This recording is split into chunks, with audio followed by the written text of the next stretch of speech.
Bonjour à tous, bienvenue pour le point sur les actions du week-end. On va faire le point sur les actions à la fois américaines et françaises. Comme vous pouvez le voir, le marché américain avec le SP500 qui a du mal pour le moment à confirmer cette cassure haussière, tandis que le Nasdaq l'a fait de son côté et le CAC 40 également a confirmé une belle cassure haussière, un potentiel retournement haussier. Donc on va aller voir les actions qui sont intéressantes en ce moment et on analysera bien sûr également les indices. On commence avec les actions américaines et Walt Disney. On s'attendait potentiellement Walt Disney à voir intervenir un bon point d'achat si jamais on cassait ce potentiel double top par le bas, les 92,10 par le bas pour atteindre cette zone ici qui aurait été potentiellement une belle zone d'achat pour une figure potentielle de retournement à cet endroit-là. Ça n'a pas été le cas. On a franchi tout de suite les 94,80 à la hausse et on se met en direction du coup des 100,8 $ qui sont les objectifs de ce canal descendant sur Walt Disney. On aura également potentiellement une zone de résistance ici au 98,75. Rappelons que globalement Walt Disney est sur un bas de marché, mais elle a rebondi sur une belle zone de support ici en mensuel et que potentiellement on est parti sur une grande figure de retournement sous forme je ne vais pas appeler ça une épaule tête-épaule inversée, j'appellerais ça un triple bottom potentiel de retournement haussier, à voir si on valide les objectifs de ce petit canal daily, si ensuite on revient chercher les 123,70 et qu'est-ce qu'on fait quand on rejoint les 123,70, si on les casse par le haut pour repartir vers le haut en direction des objectifs de ce triple bottom, ou alors si on est rejeté une nouvelle fois sur les 123,70 $. Ça va dépendre de beaucoup de choses, hein. On en est encore loin des 123,70 $ comme vous pouvez le voir en journalier. Ils sont encore très très hauts déjà. Dans un premier temps, on va voir comment on réagit sur ces deux zones ici, à la fois sur l'objectif des 100,80 du canal descendant et sur les 98,75 qui est une zone qui a joué le rôle de résistance ici, puis de support et une nouvelle fois de résistance et qui pourrait bel et bien jouer le rôle de résistance une nouvelle fois. Goldman Sachs, est-ce qu'on est dans un double bottom de continuation haussière et qu'on s'apprête à franchir les 511,40 pour partir en direction des 586,60 $ qui sont l'objectif de cette figure, ou bien est-ce qu'on est au sein potentiellement d'un futur triangle ascendant? Ça reste à voir. Pour le moment, on est en train de consolider latéralement ici, comme vous pouvez le voir. On s'attend à franchir les plus hauts récents, les 506,40 par le haut pour aller rejoindre les 511,40 une nouvelle fois, à voir ensuite comment on réagit sur cette zone. Si jamais on est repoussé ici pour revenir chercher la zone de support, on pourra, en tout cas, je pourrais initier de nouveau un achat potentiellement ici comme je l'ai fait à cet endroit-là. On l'avait vu ensemble, il y avait potentiellement un élargissement, un double top ou un élargissement ascendant à angle droit dont les objectifs nous ramenaient tous aux 461,80 $. On avait également une zone de support ascendant à cet endroit-là. Donc ici, j'avais pu initier un achat. Ce sera peut-être le cas également si on est repoussé aux 511,40 et qu'on revient tester cette zone de support, parce que je suis assez haussier sur Goldman Sachs au vu de la configuration qu'il est en train de nous proposer. Je m'attends à franchir les 511,40 par le haut, que ce soit tout de suite ou dans quelques temps si jamais on effectue une dernière oscillation, et toutes les figures ici qu'on pourra former nous mèneront aux 586,60, à part bien sûr si on franchit par le bas cette zone de support ascendante ici. Dans ce cas, il faudra partir sur quelque chose d'autre sur Goldman Sachs. Meta, on a cassé les 542,60 et on a confirmé cette cassure haussière. Depuis, on a un mouvement haussier qui commence légèrement à s'essouffler comme vous pouvez le voir. Je m'attends potentiellement la semaine prochaine à revenir tester cette zone là pour potentiellement repartir vers le haut. Comme vous pouvez le voir, j'ai placé un ordre, hein, donc potentiellement je m'attends à ce que Meta vienne chercher cette zone pour repartir vers le haut, à voir si c'est bel et bien le cas et si on ne traverse pas tout droit cette zone là. On va suivre ça dans tous les cas. Meta qui a des objectifs bien précis au 642,50. Est-ce qu'elle part directement chercher ses objectifs? Est-ce qu'on fait un throwback avant d'aller les chercher, ou alors est-ce qu'on a effectué une fausse cassure et qu'on repart directement vers le bas? Ça reste à suivre, on va suivre ça ensemble, mais en tout cas je trouve que Meta est une belle configuration actuellement, une des belles configurations du coup du marché américain, et je pourrais semaine prochaine potentiellement me positionner sur cette action si on effectue bel et bien cette correction. Uber qui a cassé par le haut ce canal avec la zone de résistance ici, la zone de support ici. On peut peut-être considérer cette figure comme un léger élargissement descendant, mais le canal tient également le coup, sachant que les objectifs du canal sont légèrement inférieurs. Donc par sécurité, on prend les objectifs qui sont légèrement plus bas.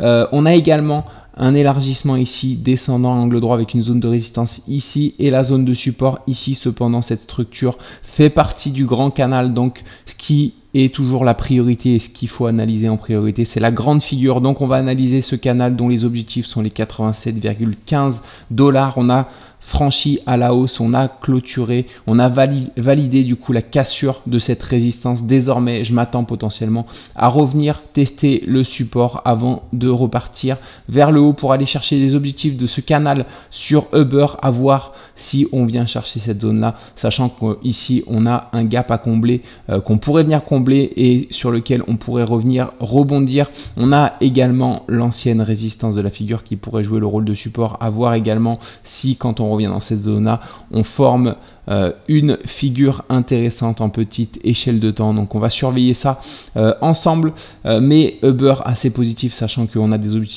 objectifs clairs qui se situent aux 87,15 $ sur cette action. On passe sur les indices et le Nasdaq qui a validé sa cassure haussière de cette figure, ce triangle symétrique de sommet avec la zone de résistance ici et la zone de support à cet endroit-là. Les objectifs de cette figure sont les 582,80 sur le QQQ qui est l'ETF du Nasdaq. Alors ici, on a atteint la zone sur laquelle je m'attendais qu'on se fasse rejeter, c'est ce gap. Ici, donc on l'a comblé partiellement, on est en train de se faire rejeter, sachant qu'on a des throwbacks qui interviennent environ une fois sur deux sur ce genre de figure. Donc à voir jusqu'à quel niveau on corrige, est-ce qu'on revient chercher cette ancienne zone de résistance pour repartir vers le haut sur le Nasdaq. C'est ce que je privilégie en tout cas, c'est un throwback pour revenir autour de cette zone là avant de repartir vers le haut. Maintenant qu'on a bien réagi sur la résistance, je m'attendais, je vous l'avais dit cette semaine et le week-end dernier, je m'attendais à venir combler au moins partiellement ce gap avant d'être rejeté. C'est le cas désormais, donc à voir cette semaine. Je m'attends potentiellement à une petite correction sur les indices pour reprendre notre souffle avant de partir en direction des objectifs haussiers sur le Nasdaq qui sont les objectifs à privilégier depuis qu'on a confirmé la cassure de cette figure. On a vraiment des objectifs qui sont haussiers et qui doivent être à privilégier dans ce cas-là. Le SP500 qui, quant à lui, n'a toujours pas confirmé sa cassure haussière, ce qui reste un petit peu inconfortable, sachant que le Nasdaq de son côté l'a fait.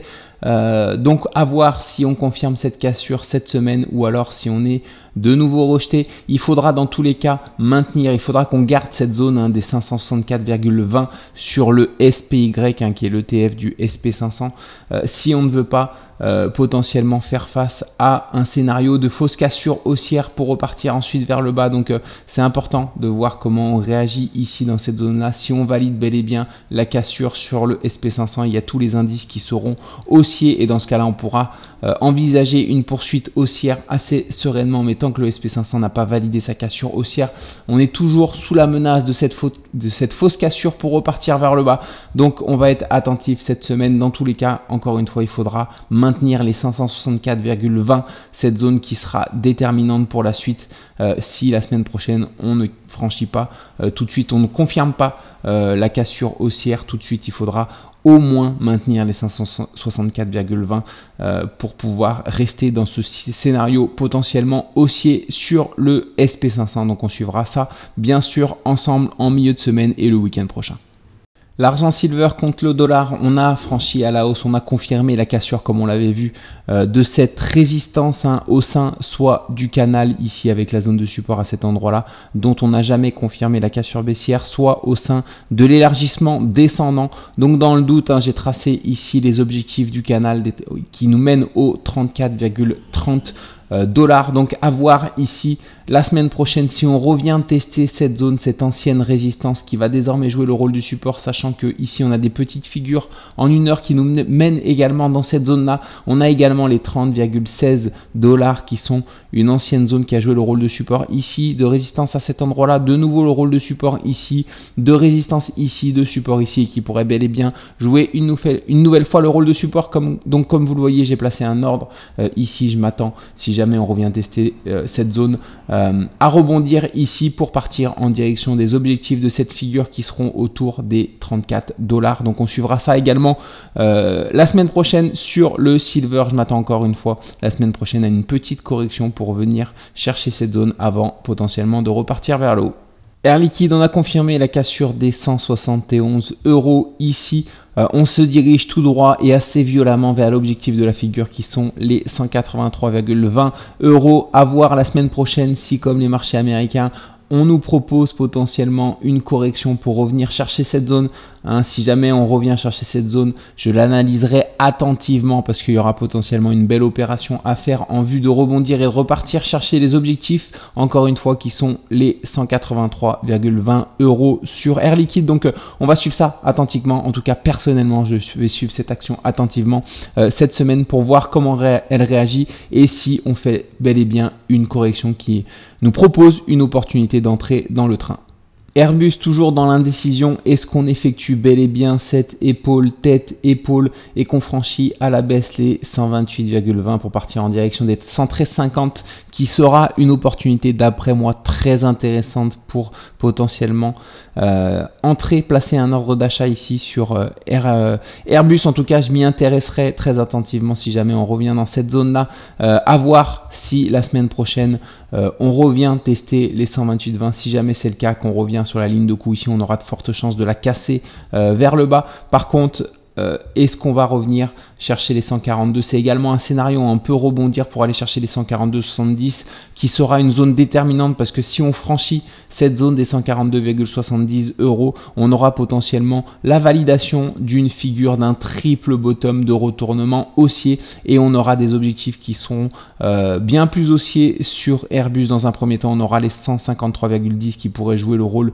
de résistance, mais on a des objectifs à vue d'œil qui devraient nous mener au moins autour des 158 € sur cette action. Donc on suivra ça, on suivra à la fois si on revient tester du coup les 128,20, ce qui nous laisserait envisager une cassure baissière pour aller rejoindre les 113, ou si on rebondit bel et bien en direction des 142 qui nous laisserait de ce côté-là envisager une cassure haussière et un retournement haussier plutôt durable pour Airbus du coup dans les prochaines semaines.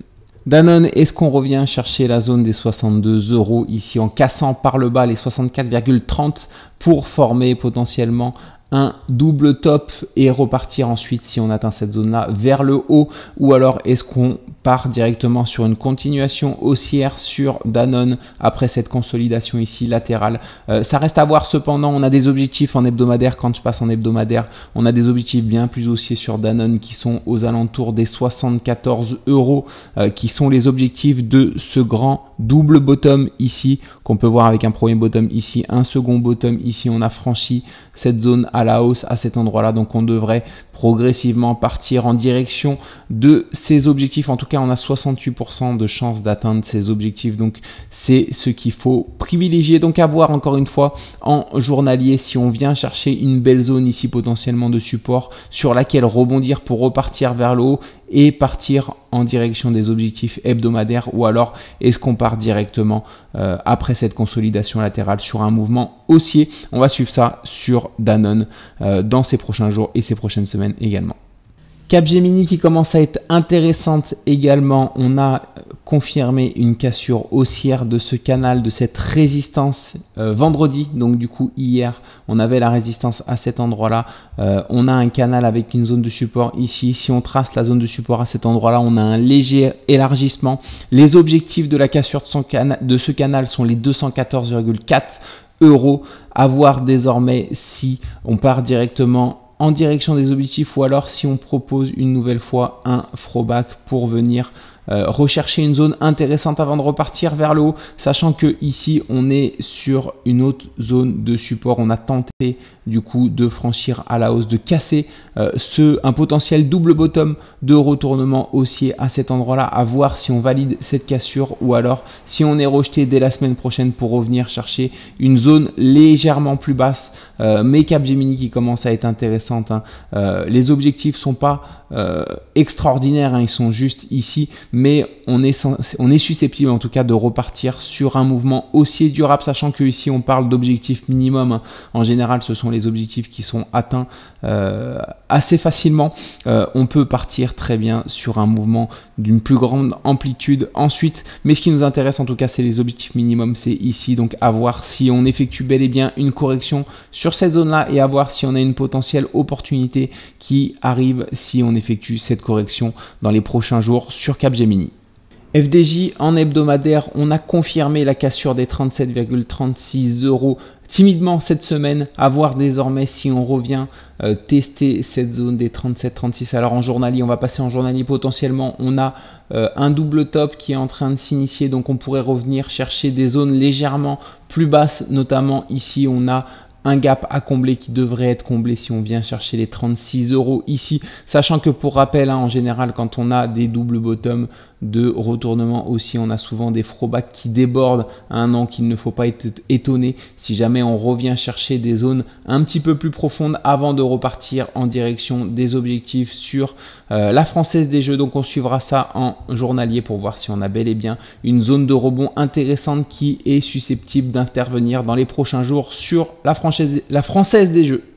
L'action Hermès intéressante également depuis qu'on a franchi à la hausse la résistance de ce canal descendant avec la zone de résistance ici, la zone de support ici, on l'a violemment cassé à la hausse. On avait également une zone franche de résistance ici aux 2226 € qui avait joué le rôle de support ici, qui joue le rôle de résistance à cet endroit là. On a tenté de la percer à la hausse, on a été violemment réintégré, hein, comme on peut le voir, on a eu du mal à clôturer au-dessus de cette zone là.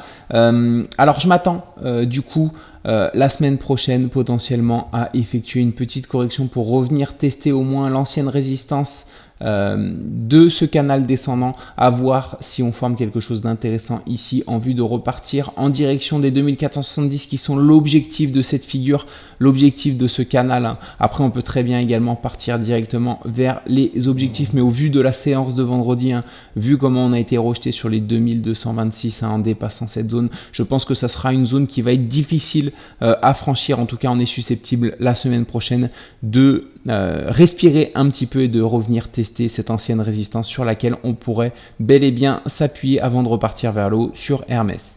Schneider Electric, on suit depuis un petit moment ensemble. On avait un beau point ici pour rappel avec un élargissement ascendant angle droit. On était venu l'atteindre, on avait également les 214,80 qui était une ancienne résistance. J'avais pas pris ce point là tout simplement parce que le CAC 40 était dans une configuration un peu moins haussière que les indices américains à cette période là. Cependant on a bel et bien rebondi depuis, on a formé une belle figure, un élargissement descendant avec une zone de résistance ici, une zone de support à cet endroit là. On l'a franchi à la hausse après une rotation partielle ici.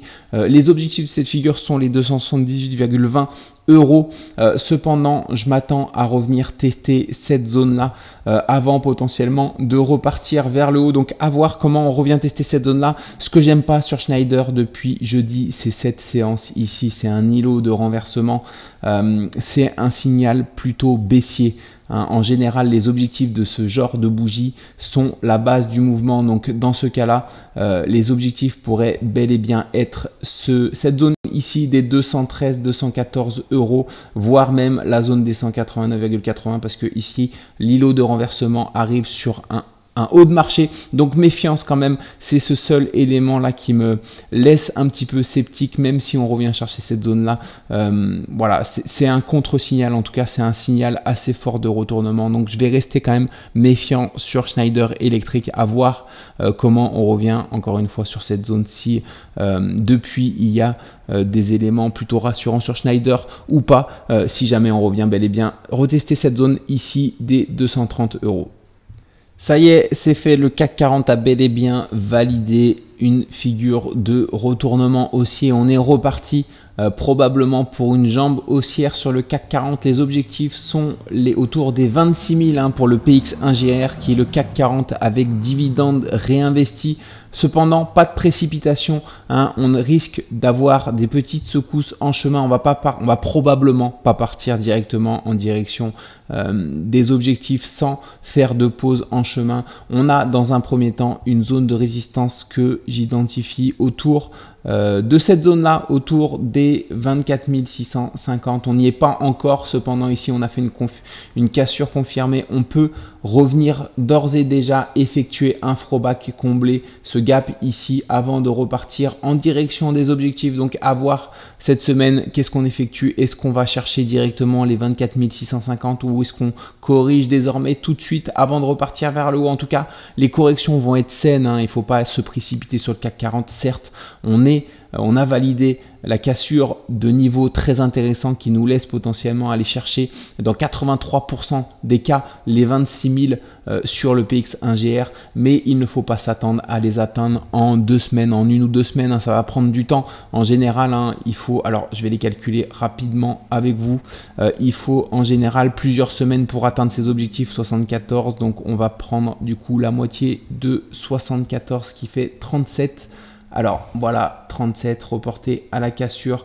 Voilà, en moyenne, les objectifs sont atteints autour de mi-novembre, hein, donc ça va laisser du temps et c'est des objectifs rapides. C'est atteint en général entre mi-novembre et avant décembre. D'après moi, on atteindra ces objectifs avant Noël, mais il faut pas se précipiter, on aura des corrections entre temps. Donc voilà, et il y aura potentiellement des belles opportunités toute cette période sur les actions françaises parce que on a un potentiel mouvement très haussier sur le CAC 40, donc il faudra être attentif, d'autant plus si on effectue ce throwback, cette correction, il faudra être attentif à ce qui se propose sur les actions françaises parce qu'on aura potentiellement beaucoup de beaux points d'achat sur les actions du CAC 40. Donc on va suivre ça ensemble dans les prochains jours, dans les prochaines semaines.